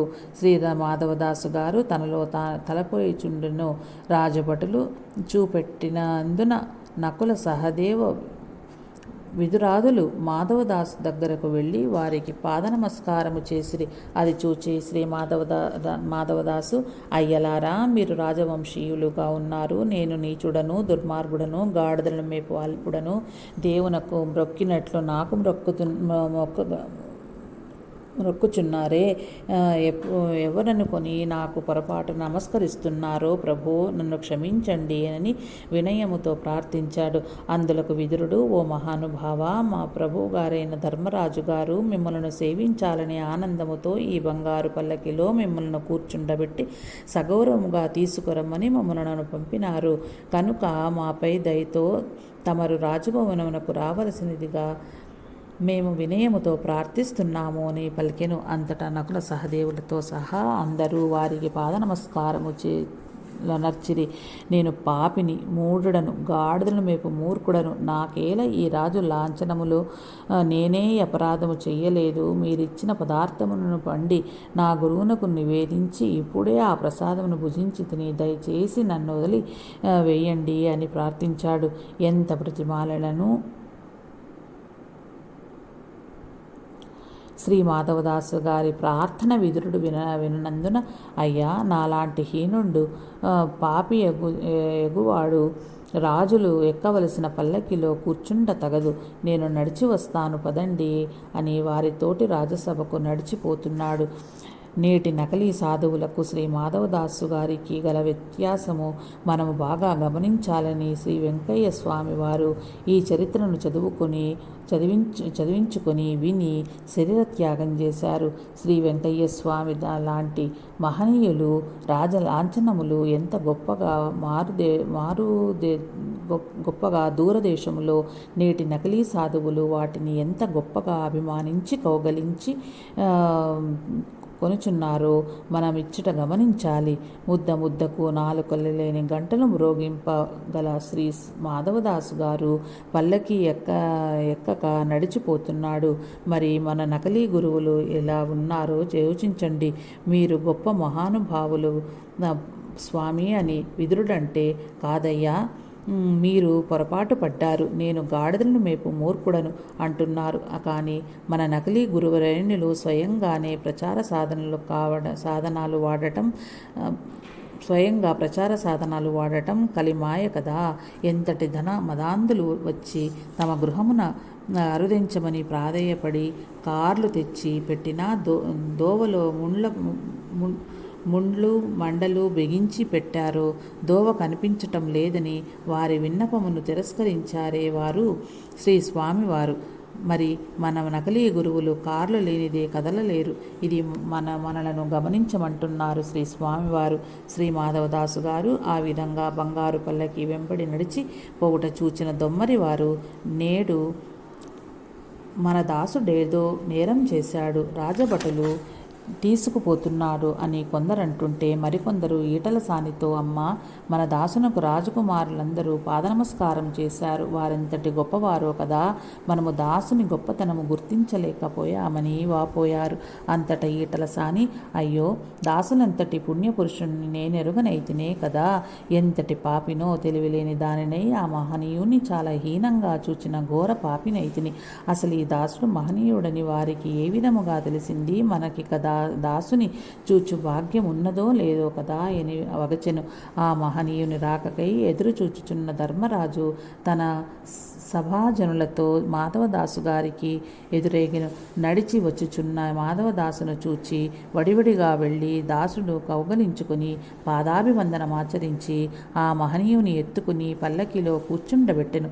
వారికి బంగారు పోగులతో చేసిన శాలువను గప్పి తానే స్వయముగా వింజామరములు వీచుచు ఆ మహానుభావుణ్ణి బంగారు పల్లకిలో తీసుకుని రాసాగెను. తాను ఊహించకయే జరుగుచున్న ఈ మర్యాదలను చూచి శ్రీ మాధవదాసు గారు ఇట్లు చింతింపసాగెను. హే కృష్ణ పుండరీక వరద, ఇది ఏమి ప్రారబ్ధము తండ్రి? నన్ను పల్లకి నెక్కించి ఊరేగించుట ఏమిటి? ప్రభు నీ చింతన చేసి ప్రార్థించినది ఈ సౌఖ్యముల కొరక. 3 లగు జనులు కోరు ఈ సౌకర్యములు మానవుడు చనిపోయాక కూడా వచ్చునా ఏమి? తిరుమంత్రమును నిప్పించమని నే చేసిన ప్రార్థనలు ప్రతిఫలమా ఇది? నిత్య ఆనందదాయకము మార్గము నేను గోరితిని కానీ ఈ మాయ సుఖములను నాకెందుకో ప్రభు అని వగచుచున్న దాసుని చూచి ధర్మరాజు ఇట్లనెను, ఓ మహనీయ, ఇలాంటి మహనీయులు సేవచే మా బోటి వారి సర్వ పాపములు హరించునని శాస్త్రములు చాటుచున్నవి. నీ వంటి శ్రీహరి పాద భక్తులను సేవించక మాకు మోక్షమెట్లు కలుగును అని పల్లకితో కూడా నడిచి వచ్చుచుండెను. బ్రాహ్మణ, క్షత్రియ, వైశ్య, శూద్రాదులు, ఋషులు, వేల కొలది భటులు భజనలతోనూ జయ జయ ధ్వనులతోనూ ఈ శ్రీ మాధవదాసు గారి పల్లకి ఆ పట్టణ వీధులలో పోవుచుండెను. ఆ పట్టణ జనులందరూ మిద్దెలపై నెక్కి ఆ మహోత్సవమును నేత్రోత్సవముగా చూచుచూ ఆశ్చర్యముతో ఇట్లనుకొనిచుండిరి, ఆ మహనీయుని మహిమ ఎట్టిదో కాని నాలుకలేని గంటలన్నీయూ వీరు భోంచేయునప్పుడు ఒక్కసారిగా మ్రోగినవి. ఈ మహనీయుడు చెయ్యు భక్తి యోగమేమో కదా. అంతరిక్షమున దేవతలందరూ వింతగా ఈ మహానుభావునికి జరుగు ఉత్సవమును చూచుచు పూలవానలు గురిపించుచుండిరి. ఆ మహనీయుని పల్లకి దించగానే మరొక్కసారి నాగవాసంబులు లేని గంటలు దిక్కులు పిక్కటిల్లుగా మ్రోగసాగెను. శ్రీ మాధవదాసు గారికి తన గురువు గారి నుండి పొందవలసిన మంత్రమే చిక్కలేదు. ఒక్కసారైనా ఆ మంత్రమును తన నోట పలకలేదు. మరి ఈ నాలుకలేని గంటలను మ్రోగించు సామర్థ్యము ఎట్లు వచ్చినది? మనము ఈ విషయమును బాగా యోచించవలసి ఉన్నది. ఈ సమస్యకు పరిష్కారము భగవాన్ శ్రీ వెంకయ్య స్వామి వారే చెప్పి ఉన్నారు. మంత్రమెక్కడ ఉంది, తంత్రమెక్కడ ఉంది, చూచుకుంటూ పోయేదే కదయ్యా అన్నారు. ఈ మాట అక్షర సత్యమని శ్రీ మాధవదాసు గారి చరిత్ర నిరూపిస్తున్నది. శ్రీ జ్ఞానేశ్వర మహారాజు గారు కూడా ఈ మాటలనే చెబుతారు. శ్రీ సాయినాథుడు, శ్రీ భరద్వాజ మాస్టర్ గారు కూడా ఇదే చెప్పారు. మంత్రం కంటే ముందు మన అంతరంగాన్ని శుద్ధి చేసుకోమని చెప్పుతున్నారు. అంతరంగం శుద్ధి కాకముందు చేసే సాధనలన్నీ భాండ శుద్ధి లేని పాకమవుతాయి. అంతరంగ శుద్ధి కలిగినప్పుడు గురువు తనకై తానే సాధకునకు దర్శనమిస్తారు. శ్రీ సాయినాథునికి వారి గురువు దర్శనమిచ్చి అనుగ్రహించినట్లు శ్రీ భరద్వాజ మాస్టర్ గారికి సాయి దర్శనమై అనుభూతి కలిగి 5 గంటలు వారితో ఐక్యమైనట్లు ఉంటుంది. శ్రీ అనంతాచార్యుల వారికి సాయి దర్శనము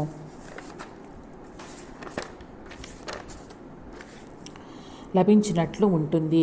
అందుకే శ్రీ వెంకయ్య స్వామి వారు మంత్రం ఎక్కడుంది, తంత్రం ఎక్కడుంది, చూచుకుంటూ పోయేదే కదయ్యా అని చెప్పడమే కాక భగవద్దర్శనం కోరిన వారికి శ్రీ బ్రహ్మం గారి చరిత్ర చదవమని చెబుతూ తాను శ్రీ మాధవదాసు గారి చరిత్ర చదివించుకొని విని శరీరం చాలించారు. శ్రీ బ్రహ్మం గారి చరిత్రలో సిద్ధయ్య గారి అంతరంగము శ్రీ మాధవదాసు గారి అంతరంగము వలె పరిశుద్ధమై ఉన్నది. ప్రాపంచికమైన ఏ ఇతరంబును కోరనల్లని మనసు మనస్సు తన గురుని ఆదేశము నెరవేర్చుటకు తన ప్రాణముల సహితము సమర్పించుటకు సంసిద్ధతయు కల అంతరంగములు కలిగి ఉన్నారు. ఇదే మనము శ్రీ గురు చరిత్రలో బైదుడు, అరుణి, ఉపమన్యువులలో చూస్తాము.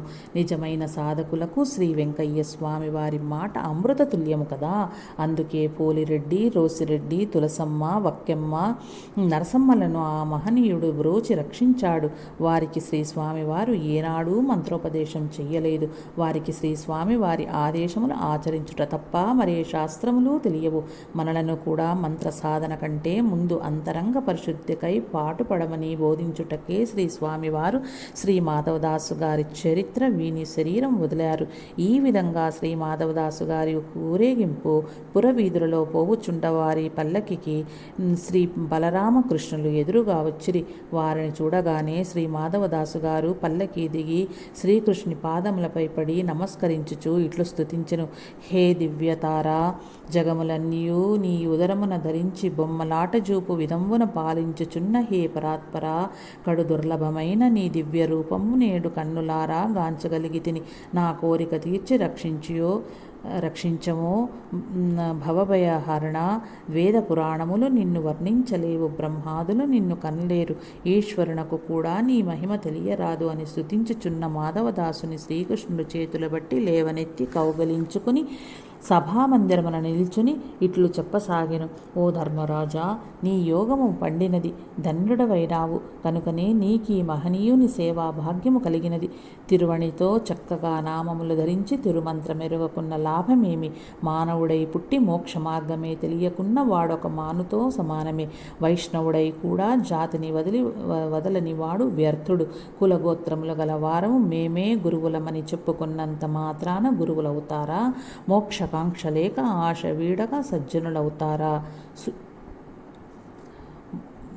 మోక్షకాంక్ష లేక ఆశ వీడక సుజ్ఞానులవుతారా? ఓ ధర్మరాజా, పరమాత్మ నిజమైన హరిదాసుల హృదయమునందును జిహ్వాది ఇంద్రియములందును వేంచేసి ఉండి అన్నము మొదలైన పదార్థములను అనుభవించుచు సంతుష్టుడై ఉండును. కావుననే ఈ మహానుభావునకు ఒక్క పూట భోజన సామాగ్రి ఇచ్చినంత మాత్రాన శతసహస్ర నాగవాసంపులు లేని గంటలు భూమ్యాకాశములు బ్రద్దలగునట్లు మ్రోగినవి.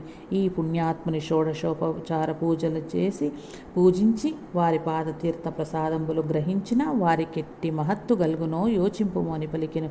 వెంటనే ధర్మరాజు ఆ మహాభక్తాగ్రేసుని కనకమయ సౌధ మంటపమున రత్నపీఠమున కూర్చుండబెట్టి సాష్టాంగ దండ ప్రణామములు ఆచరించి ద్రౌపదితో ఆ మహానుభావునకు అభ్యంగన స్నానము చేయించమని తెలిపెను. శ్రీకృష్ణుడు మొదట ఆ మహానుభావుని శిరముపై సంపెంగ తైలమునుంచెను. ఆపై ధర్మరాజు, సప్త మహర్షులు, సప్తాంగనులు ఆ మహనీయునికి సంపెంగ నూనె పూసిరి. సీకాయపిండితో ద్రౌపది మరియు ఆమె చెలికత్తెలు ఒళ్ళు రుద్ది పన్నీట స్నానమాడించి తడిమొత్తి పట్టుబట్టలు కట్టబెట్టిరి. అనసూయ, అరుంధతి, అహల్యాది సప్తాంగనులు కురులు దువ్వి తిలకము దిద్దిరి, సుగంధ లేపనములు పూసిరి. అప్పుడు బలరామకృష్ణులు ఆ మహనీయునికి నైవేద్య నీరాజనములు ఇచ్చి తీర్థప్రసాదములు స్వీకరించి సభికులందరికీ ఇప్పించిరి. అప్పుడు ధర్మరాజు ముకుళిత హస్తంగుడై వినయముగా ఇట్లు చెప్పెను. ఓ మహానుభావ, వ్యర్థముగా నీ సిరి సంపదలకు విర్రవీగుచుంటిని.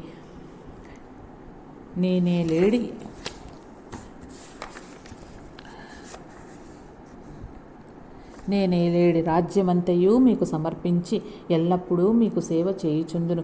ఇంతటి మహనీయులైన మీరెలా ఈ ఈటల సానికడ గాడిదల మేపుచుంటిరో తెలియకున్నది అని పలికెను. అప్పుడు శ్రీ మాధవదాసు ఇట్లు చెప్పసాగిన. ఓ ధర్మరాజా, వాసనాత్రయంబుతో కూడిన ఈ మాయా ప్రపంచమును మిథ్యగా దలిచి మనోవాంఛలను విడిచి జన్మరాహిత్యంబునకు ప్రయత్నించు వారులకేల ఈ తుచ్చ భోగంబులు. సద్గురువుని సన్నిధి చేరి వారికి సేవలు చేయుచు ఆ మహనీయుని పూజించుట కంటే భాగ్యమేమున్నది? నేను 12 సంవత్సరముల ప్రాయమున సద్గురుని అన్వేషించుచు ఇల్లు వదిలి తిరుగుచుంటిని. నా పూర్వ పుణ్యము వలన హరిద్వారములో త్రిమూర్త్యాత్మకుడు, శుద్ధ సత్యుంటుడు, జ్ఞానపూర్ణుడైన సద్గురువును చేరితిని. వారికి సేవలు చేయుచు కాలినడకన వారితో దేశమెల్లా తిరిగితిని. ఎన్నో సద్గోష్ఠులలో పాల్గొంటిని. ఎందరెందరో మహనీయులను సేవించుకొనుచు పోవుచుంటిని. ఆ మహనీయుడు బడలిక నడవలేనప్పుడు నా భుజముపై ఎత్తుకుని ప్రయాణము చేసి తిని. ఒకరోజు మేము ఒక ఘోరారణ్యమున పోవుచుండ నా గురువర్యునకు దాహం వసయించగా వారు త్రాగుటకు నీళ్లు అడిగిరి. మా యొద్ద నీరు లేని కారణంబున ఆ మహనీయుని ఒక వృక్షఛాయలో కూర్చుండబెట్టి నీరు తెచ్చుటకు వెళ్ళి తిని. ఎంత దూరము వెళ్ళి వెతికినను నీరు కానదారయ్యే. అట్టి తరిగి గగనమునందు పోవుచున్న రాయించలను నీరున్న తావు తెలుపుమని అర్థించి తిని. నా గురుకృపచే నా హంసలు నాకు గొడుగు వలె నీడబట్టి దారి చూపి నీరు చూపినవి. నేను వెంటనే జల కలశముతో నా గురుని చేరుసరికి నా దురదృష్టవశమున వారు సమాధి చెంది ఉండిరి. కానీ ఆ కరుణామయుడు నాకు చెయ్యవలసిన మంత్రోపదేశము భూమిపై వ్రాసిపోయెను. కానీ విధివశమున ఆ మంత్రమునెవరో చెరిచి వేసి ఉండిరి. దిక్కులేని వాడై గురువు లేక మంత్రము లేక ఘోరముగా దుఃఖించు సమయమున ఆ శ్రీహరియే ఒక పశువుల కాపిరి పిల్లవాణిగా కనిపించి ఈ మార్గమున ఒక ఈటల సాని పోవచ్చు ఆ మంత్రమును తాటాకుపై వ్రాసుకుని భూమిపైనున్న ఆ మంత్రమును చెరిపివేసి వెళ్ళినది. నీవు త్వరగా వెళ్ళి ఆమెను కలుసుకుని తగిన సమయమును చూచి ఆ మంత్రమును అడిగి తీసుకునమని చెప్పి అంతర్ధానమయ్యను. నేను నా గురుని కళేబరమును భూస్థాపితము చేసి ప్రార్థన చేసుకుని వచ్చి ఆ ఈటల సానిక్కడ గాడిదల కాయు పనిలో చేరి 3 నెలలుగా ఆమె సేవలో ఉన్నాను. నేనామెను అడిగిన ఆమె ఈ మంత్రం ఇచ్చునో లేదో అను అనుమానముతో కాలయాపన చేయుచున్నాను. రాజేంద్ర, నాకు మంత్రం ఇప్పించిన ఈ భూమండలమంతా ఇప్పించిన పుణ్యము మీకు కలుగును. దయచేసి ఈ మంత్రము ఇప్పించు మార్గము ఆలోచించుమని వేడుకొనెను.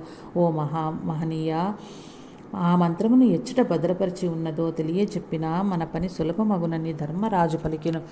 శ్రీ మాధవదాసు, రాజేంద్ర, ఆమె ఆ మంత్రమును తాటి ఆకుపై వ్రాసి తన చెవుల్లో ధరించి ఉన్నదని తెలిపెను.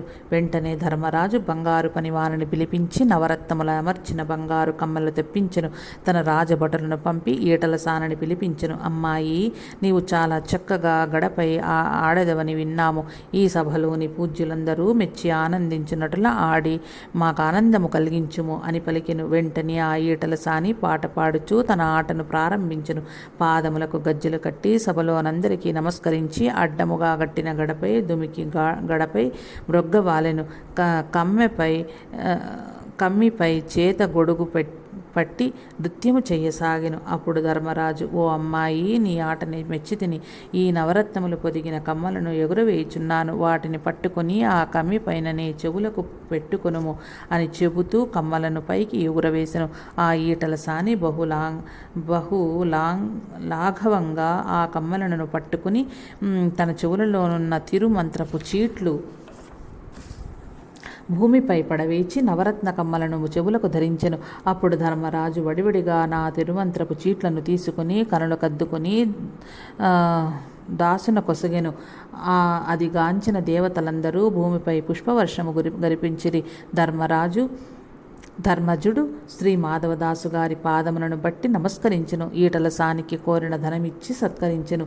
తిరుమంత్రపు చీట్లు దొరకగానే శ్రీ మాధవదాసు ఆ సభా మధ్యమున అమిత సంతోషముతో నృత్యము చేయుచు ఆ మంత్ర రాజంబున గూర్చి ఇట్లు పాడసాగెను. మధురమైన పదార్థముల కంటే నోటికి రుచి అయిన శ్రీమన్నారాయణ మంత్రము దొరికినది. ఘోరాతి ఘోరమైన నా పాతకములన్నీ భస్మమైపోయినవి. చక్కెర, తేనె, పండ్ల కంటే మిక్కిలి రుచి అయినది లభించినది. చావు పుట్టుకలు లేని మోక్షము జూపు పావన మంత్రమిది. విరాట్ పురుషుడు బ్రహ్మదేవునకిచ్చినది. వశిష్ఠ మహాముని శ్రీరామునికిచ్చినది. శ్రీరాముడు హనుమంతునికిచ్చినది మంత్రమే. ఋషులందరూ ఆనందముగా భజించునది మంత్రమే. శ్రీకృష్ణుడు ఆ క్రూరనకిచ్చినది. సుఖయోగి పరీక్షిత్తునికిచ్చినది. నారదుడు ప్రహ్లాదుని ఒసికినది ఈ మంత్రమే అని ఆనందమున గంతులు వేయుచున్న శ్రీ మాధవదాసు గారి పాదములు పట్టుకొని ఈటల సాని మిక్కిలి దుఃఖించుచో, ఓ స్వామి, మీరింత గొప్పవారిని ఎరుంగక మీచే గార్ధామములను గాయించి మిక్కిలి పాపములు గట్టుకొంటిని. తమరప్పుడే అడిగి ఉన్న ఈ తిరుమంత్రపు చీటి ఇచ్చి ఉందును కదా స్వామి. నేను తెలియని దానినై భాగవతులకు అపచారము గావించాను. నా దోషము క్షమించి పాలించు మనవనుచు లాలించు కంట తడిపెట్టెను. అమ్మా, నిన్ను నన్ను సర్వజగత్తును రక్షించు ప్రభు శ్రీకృష్ణ పరమాత్ముడొక్కరే. మీరు ఆ మహనీయుని పాదములను వదలపెట్టకండి. నా చేత గాడిదలు కాయించి తనను బాధను వదలండి. నిజమైన గాడిదలెవరో చెబుతాను వినండి అని ఇట్లు చెప్పసాగెను. సద్గురుని సేవ చేసి వారి కృప పొందినదొక్కటే ఆడది. అట్లు కాక సత్తు చిత్తుల నెరువక విర్రవీగునదే గాడిద. అత్తమామలకు సేవ చేయునదే ఆడది. అట్లు కాక అత్తమామలు కొట్టబోవునదే గాడిద. సిరి సంపదలు కలిగినప్పుడు సర్వజనులను ఆదరించునదే ఆడది. తన సిరి సంపదలను చూచుకొని ఇతరులకు కీడు చేయునదే గాడిద. పెద్దలను పూజ్య భావముతో చూచునదే ఆడది. పెద్దలను భక్తులను తిరస్కార భావములతో చూచునదే గాడిద. తన భర్తకు తలలో నాలుకయే మెలంగునది ఆడది. భర్తతో పోట్లాడునదే గాడిద. ఆకలి కొంగు పట్టిన వారికి తన శక్త్యానుసారము ఆకలి తీర్చునది ఆడది. ఇతరుల ఆకలి చూడక తన గుమ్మములోకొచ్చిన అతిథిని తరిమేసేదే గాడిద. నిజమైన సాధువులను బీదవారిని శక్తానుసారము ఆదరించునది ఆడది. ఆదరణ లేకపోగా కటువైన మాటలతో బాధ పెట్టున్నదే ఆ గాడిద. సద్గోష్ఠులలో మంచిని గ్రహించి ఆచరించేదే ఆడది. మంచిని గ్రహించలేక పెద్దలను తిట్టిపోయినదే గాడిద. తన అంతఃశత్రువులైన అరిషడ్వర్గములపై దాడి చేసేదే ఆడది. నిష్కారణంగా ప్రతి వారితో తగాదా పడేదే గాడిద. భర్త మాట శిరోధార్యముగా మెలుగున్నది ఆడది. భార్యాభర్తలకు తగాదా పెట్టునదే గాడిద. ప్రొద్దుపోలేనిది ఇతరుల ఇండ్లకు పోకుండా తన ఇల్లు వదలనిదే ఆడది. పరపురుషులతో పండ్లికలించేదే గాడిద. రామనామ జపములో మునిగిపోవునదే ఆడది. ప్రేమికుల మాటలతో తీయదనమును గ్రోలునదే గాడిద. అన్న వస్త్రములు గలుగగానే జన్మరాహిత్యమునకు కృషి చేసేదే ఆడది. అట్లు కాక గర్వించి ఇతరులపై తప్పులు ఎంచుచూ కాలము వ్యర్థము చేయునది గాడిద. కనుక నీవు గొప్ప పుణ్యాత్మురాలవు. నా ఆకలికి అన్నము వండుకొనే ఏర్పాటు చేశావు.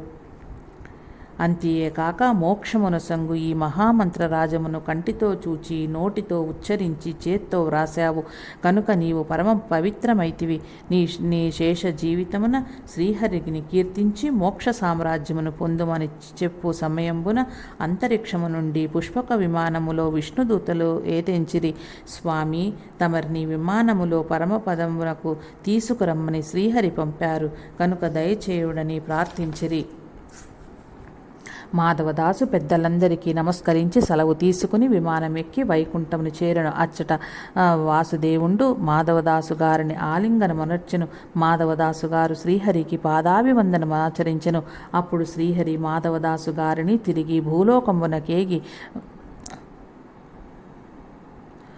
మద్రపట్టణంబున చిత్రసేన మహారాజును ఆయన భార్య చిత్రవతిని శిష్యులుగా చేసుకుని తిరుమంత్రమును ఉపదేశించి రమ్మని తిరిగి భూలోకమునకు పంపెను.